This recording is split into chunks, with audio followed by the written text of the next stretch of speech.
નમસ્કાર ખેડૂત મિત્રો. આજે જ્યારે ડીએપી યુરિયા અને રાસાયણિક ખાતરોથી જમીન બગડી રહી છે ત્યારે આપણે ઓર્ગોનિક ખેતી ઉપર વળ્યા છીએ.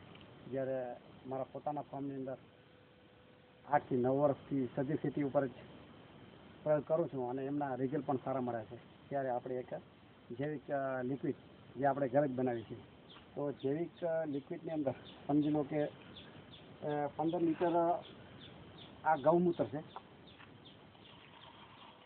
15 લીટર ગૌમૂત્ર છે અને 20 કિલો ગાયોનો છાણ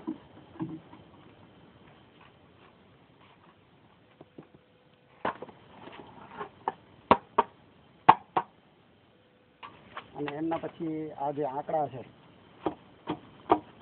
આંકડાને કટિંગ કરીને આવી રીતે આમાં પાંદડા અને ડાઘું એમને નાખી દેવાનું.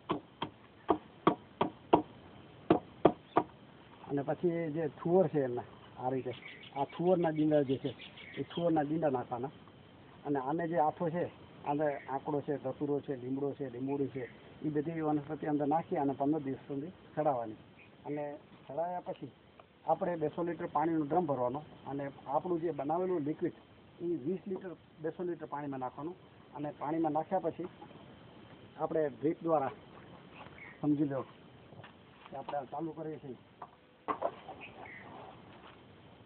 આમાં જે 20 આપણે તૈયાર છે જૈવિક લિક્વિડ, એની અંદર આપણે આ પંપ નાખી અને આ 3000 કેળાના છોડ છે, તો 3000 છોડને આપણે આ 200 લીટરનું પાણી લિક્વિડ અને જૈવિક લિક્વિડથી મળી જાય છે. તો આ બધા ખેડૂત મિત્રોને આપણે એ ભલામણ છે કે જૈવિક હજી ખેતીથી અને જૈવિક લિક્વિડ વાપરવાનું અને રાસાયણિક ખાતરથી દૂર રહેવાનું અને સેન્દ્રિય ખાતર વાપરી અને આપણી જમીનને ફળદ્રુપ બનાવીએ.